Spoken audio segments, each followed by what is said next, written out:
Boa tarde, pessoal. Meu nome é Cleia Moraes. Eu sou professora dessa disciplina de Métodos e Técnicas de Comunicação que a gente está trabalhando esse semestre. Já tenho algumas outras experiências. Eu fui tutora num semestre da disciplina de Agricultura Familiar e Desenvolvimento Sustentável. Fui professora no semestre passado dessa mesma disciplina que a gente vai trabalhar agora, com os polos aqui do Rio Grande do Sul. E agora, então, vou trabalhar essa disciplina com vocês, tá? É um desafio, porque a gente está numa distância bem maior do que nós estávamos na distância aqui dos estudantes aqui do Rio Grande do Sul, mas enfim, é um desafio que eu acho que vai ser interessante tanto para nós quanto para vocês. A realidade de vocês é diferente da que nós temos aqui, consequentemente a gente tem muito a aprender uns com os outros. Eu vou falar um pouquinho então do que nós vamos estudar na nossa disciplina. Tá, então na nossa unidade 1, a gente tem uma conceituação geral sobre comunicação, onde a gente vai trabalhar com essas teorias de comunicação que existem e falar um pouquinho, trazer essa coisa da comunicação para a realidade rural. Tá? Então a gente vai trabalhar um pouquinho da coisa da comunicação rural. A unidade 2 do nosso trabalho, da nossa apostila, ela fala sobre as técnicas de apresentação oral, tá? E a organização de eventos. Então o que a gente vai tentar entender um pouquinho nisso?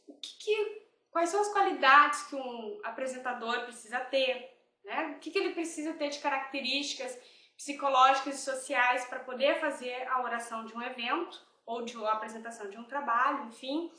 A coisa da linguagem, como é que tem que ser essa linguagem para eles falarem, que tipo de termos usar, qual é o público que a gente quer atingir com essa fala, enfim. Esses são alguns tópicos da nossa unidade 2. A nossa unidade 3, ela já vai um pouquinho mais específico nas dinâmicas de grupo, tá? Então, como é que se dá essa interação dos grupos? Como é que a gente pode desenvolver esse trabalho dentro dos grupos? Aí a gente pode trazer um pouquinho também para a realidade de grupos com agricultores familiares. Então, quando a gente vai trabalhar com esses agricultores familiares, a gente tem as técnicas da dinâmica de grupo que a gente pode estar usando para essas reuniões. E aí, como que a gente vai usar? Quais são essas dinâmicas que existem e de que forma a gente pode estar usando elas para esse grupo específico, que tem as suas particularidades de fala, de cultura, de conhecimentos, enfim. Então, um pouquinho dessa abordagem, como é que a gente trabalha isso.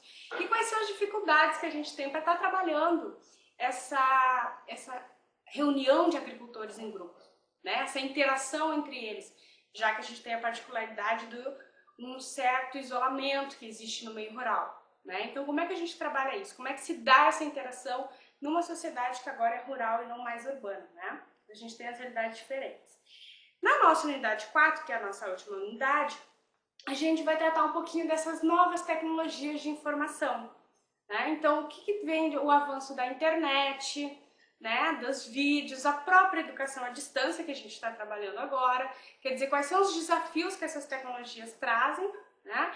Quais são os auxílios que elas trazem para o meio rural e de que forma elas podem ajudar, auxiliar ou não no desenvolvimento rural sustentável, né? Que é o objetivo final de quem está se formando nesse curso de Agricultura Familiar e Sustentabilidade. Então a gente vai tentar entender um pouquinho do geral dessa coisa de comunicação e o trabalho da comunicação com esses agricultores familiares. Bom, então eu desejo a todos vocês um ótimo semestre, que nós tenhamos muitas coisas a aprender uns com os outros e que qualquer dúvida que vocês possam vir a ter, nós estamos à disposição, eu e os tutores da disciplina.